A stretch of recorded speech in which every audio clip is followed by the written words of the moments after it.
Um camisa 10 precisa ser habilidoso, ter a capacidade de fazer coisas que um jogador comum não conseguiria. E foi no Flamengo que um jogador franzino, mas com habilidade extrema surgiu. Ele se chamava Dida. Simplesmente extraordinário. E até a Copa de 58 era titular absoluto na seleção brasileira.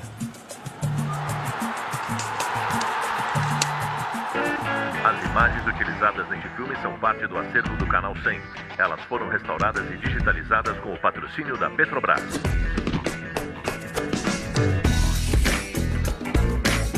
Para uma ponta de lança africana.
Os jogadores do Flamengo estavam enlouquecidos. Eles vinham correndo e se atiravam em cima de Dida.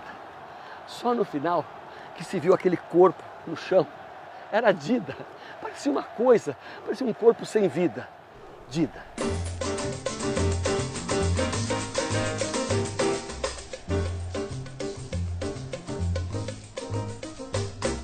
Andam comentando por aí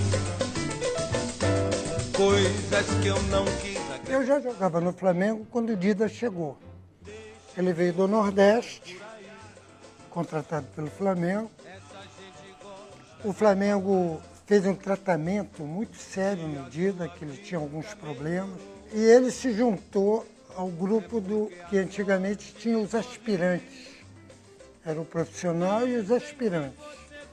E ele formou uma linha no time de aspirantes muito boa, fantástica. E algumas vezes, quando nós, ou eu não jogasse, ou o Índio não jogasse, que éramos os titulares, ele entrava no nosso lugar. O primeiro jogo que eu fui no Maracanã, em 61, o Flamengo ganhou do Corinthians, e ele fez um gol no final do Rio-São Paulo. Foi a primeira vez assim, que eu vi, né, no estádio. Teve o Flamengo na partida final a um passo do título. O jogo era contra o Corinthians e bastava uma vitória para os rubro-negros conquistarem pela primeira vez o título do importante torneio. O Rio-São Paulo era na época um tira-teima entre as duas maiores forças do futebol brasileiro.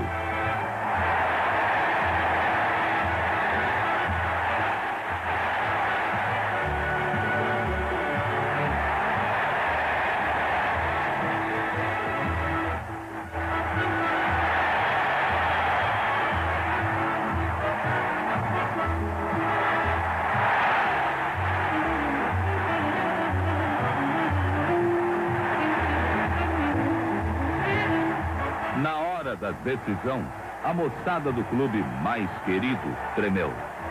Na defesa e no ataque, o Fla não andou bem. Perdeu gols que poderiam ter decidido a partida no primeiro tempo. Mas na etapa final, a equipe da Gávea acordou, pondo o Corinthians na roda e ameaçando a todo instante o quadro paulista.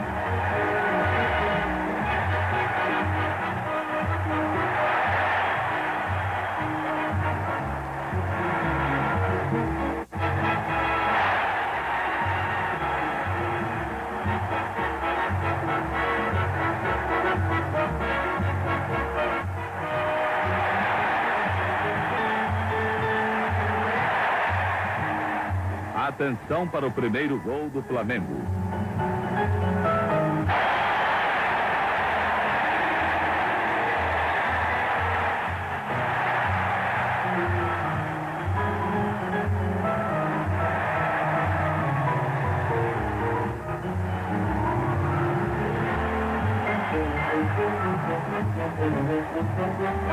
O Flamengo estava perto do título e com o segundo gol consolidava a grande conquista.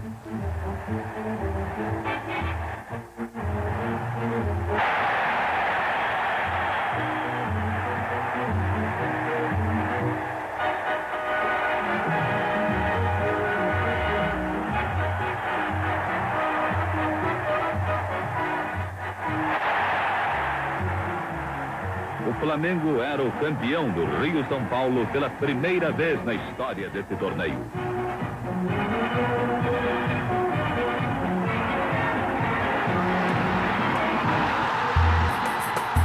Era um jogador que driblava fácil, um jogador que sabia como eu jogava, o que eu jogava mais atrás.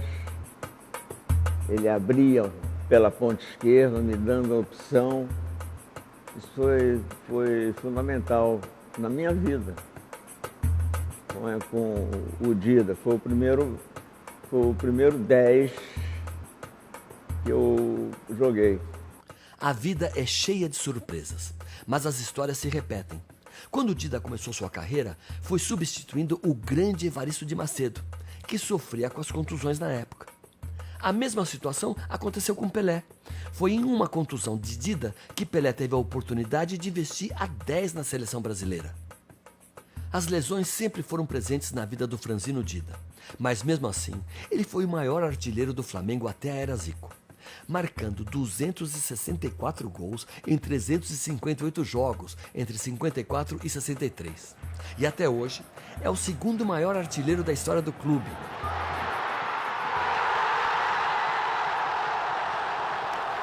Outra viagem ao futebol do passado através dos arquivos do Canal 100. Valdo abria a contagem. O tricolor era líder invicto.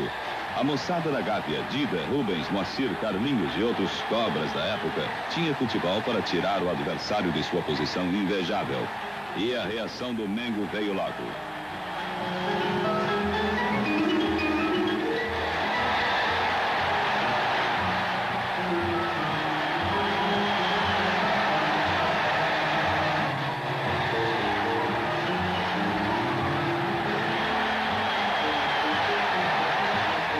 Escurinho, ponteiro veloz, era uma das estrelas do clube. Gostava de centrar bolas sobre a área, no estilo chuveirinho. O Flamengo era melhor e empatou a partida.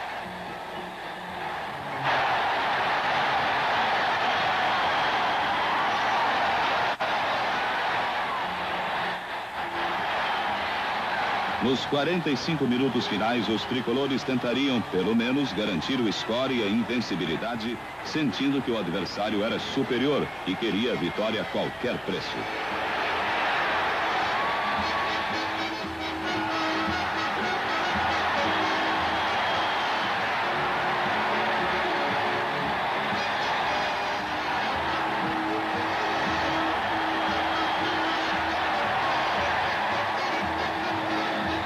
A sorte não ajudava o Mengo, que teve várias bolas na trave. São Castilho em ação.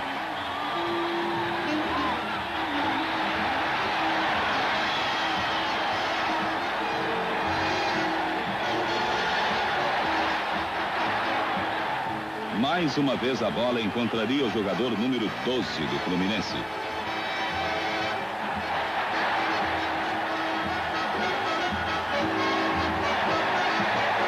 Finalmente o Flamengo conseguia fazer o segundo gol.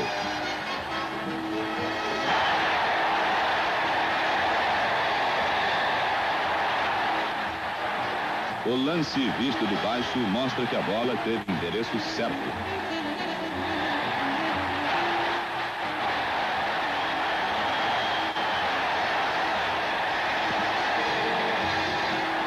A superioridade rubro-negra teria de se traduzir em mais gols. E quase no final surgia o terceiro tento. Caía o líder invicto de 1960 e sério candidato ao título carioca. Nesse ano, o América acabou sendo campeão da cidade.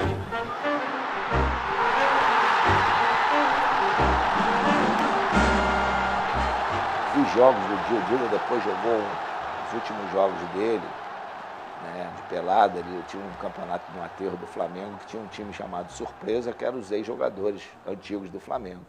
E o Dida jogava. E eu fui ver alguns jogos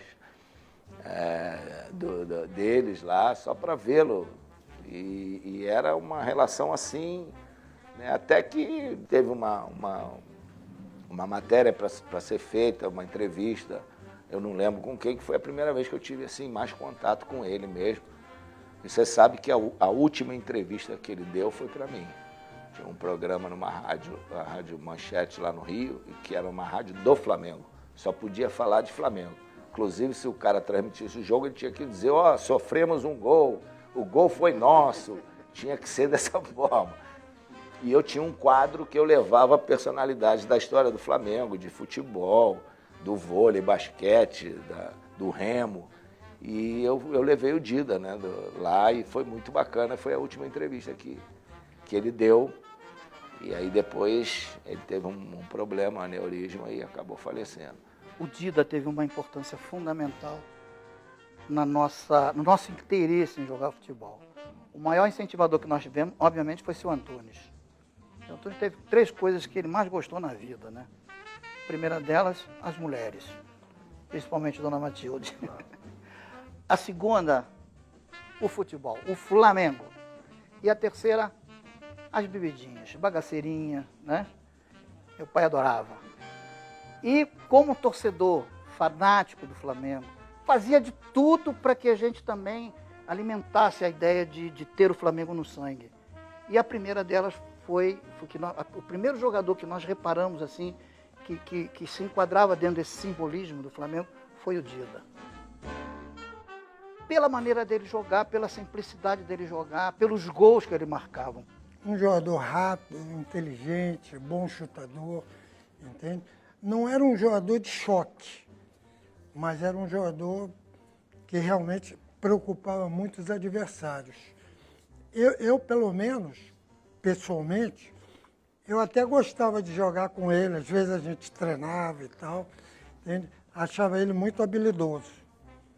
E ele teve uma carreira muito boa, tanto no Flamengo como em outros times que ele jogou, entende?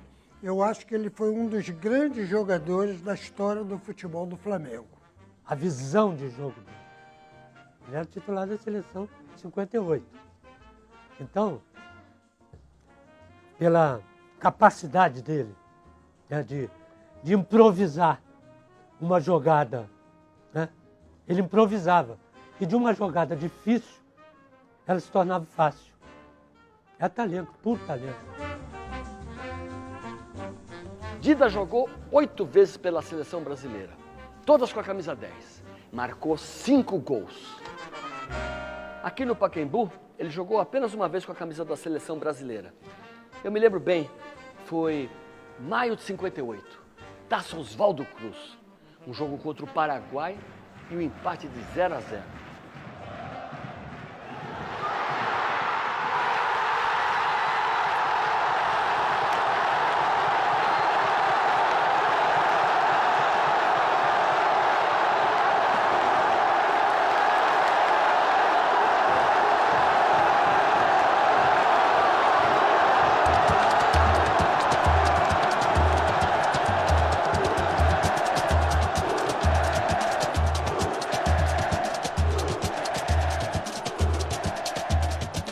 Como era habilidoso o time do Dida. A última partida que a seleção nacional disputou em solo brasileiro antes da Copa da Suécia foi no Pacaembu, no amistoso com o Corinthians, em junho de 58. 5-0 no placar. E uma séria contusão sofrida por Pelé, que quase o alija da Copa do Mundo. Naquele jogo, Pelé foi substituído por Vavá e Dida reassumiria a camisa 10 nos amistosos da Itália. Antigamente era diferente. Eu posso até fazer essa tirada agora, dizer que antigamente para se estrear uma pessoa desconhecida, uma semana, 10 dias da imprensa a perguntar quem seria, e era uma incógnita. E a gente era uma coisa impressionante de estrear. Agora não, todos os dias existem estreias e a coisa tornou-se rotineira, né? Mas na época foi duro, uma semana assediado por pessoas na rua e pela imprensa como eu me sentiria para jogar aquele jogo. Dida estreou na Copa em 8 de junho de 58, 3-0 sobre a Áustria. Porém, jogou com a camisa 21. Foi de Dida o passe para Mazzola marcar o terceiro gol do Brasil. Machucado, não atuou contra a Inglaterra e depois perdeu a vaga definitivamente para Pelé.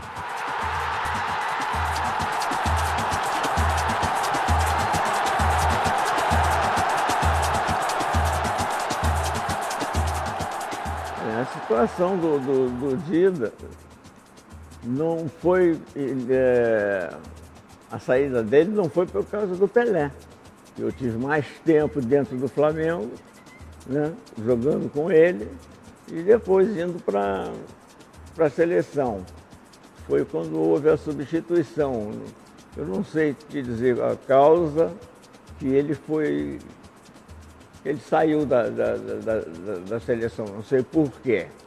Então entrou a dupla Garrincha-Pelé e o Zito, que também jogou nessa partida contra a Rússia. Foram uma mudança fantástica que aconteceu para melhor. Não que o Dida, para mim, foi um jogador excepcional, mas dentro da seleção brasileira acabou sendo substituído. Ele inicialmente era o titular. Ele era o titular, seria ele. Durante os treinamentos, os amistosos, é que o Dida caiu. O Dida é um grande jogador, um artilheiro.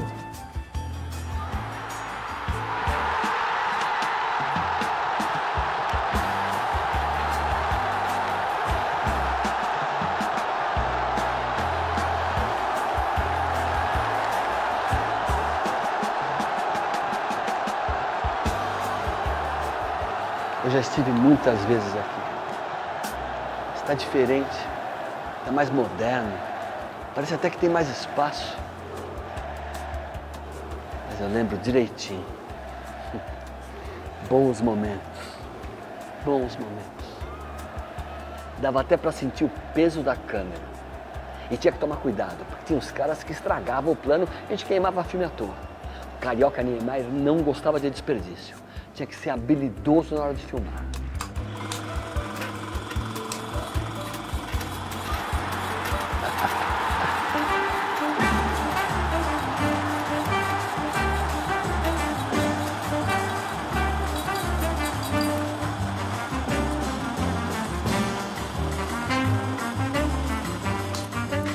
Somente em 60, Dida voltaria a vestir a 10 da seleção. E claro que com um gol dele, o Brasil venceu o amistoso com o Chile por 4-0. E também no Maracanã, só que um ano depois, em junho de 61, Dida disputou sua derradeira partida pela seleção brasileira. Um amistoso com o Paraguai. Vitória por 3-2 e o goleador voltou a marcar um gol. Sim, ele vestia a camisa 10. Uma despedida linda da seleção. Além de marcar, teve a oportunidade de ver o Maracanã lotado. Eu vi o Dida. Eu treinei no Flamengo. Antes de ir para o Botafogo. Um flamenguista que morava também na General Severiano, vendo eu jogando lá com os colegas, me convidou para fazer um teste no Flamengo. Eu fui. E lá estava o Dida. Era Joel, Moacir, Índio, Dida e Babá. Está aqui gravado. Que homem, que número 10 fantástico. Elástico, fininho assim, igual um pão, mas muito inteligente, muito hábil, goleador nato. Que dá saudade. Nós do Rio de Janeiro tínhamos aquela paixão pelo Dida, o artilheiro, alagoano, baixinho, rápido, veloz, fazedor de gols. Quando na Copa de 58 o Pelé entrou no lugar do Dida, no jogo contra a União Soviética, que era o terceiro jogo do Brasil, eu conto isso num livro que eu estou lançando, todos nós do colégio ficamos assim, Pelé, quem é esse cara, pô? Como é que alguém pode entrar no lugar do Dida? Esse Ferrola não entende nada, logo no lugar do Dida, bota no lugar do ponto esquerdo, do goleiro, mas do Dida não. Mas aí entra o Pelé e faz aquilo que a gente viu. Mas a gente era do fã-clube do Dida. E considero o Dida um grande goleador. O Dida marcava muito gol, passava, driblava, orientava, cabeceava. matava no peito, no joelho, na ponta do pé. O que mais? O que é que se pode exigir mais de um jogador?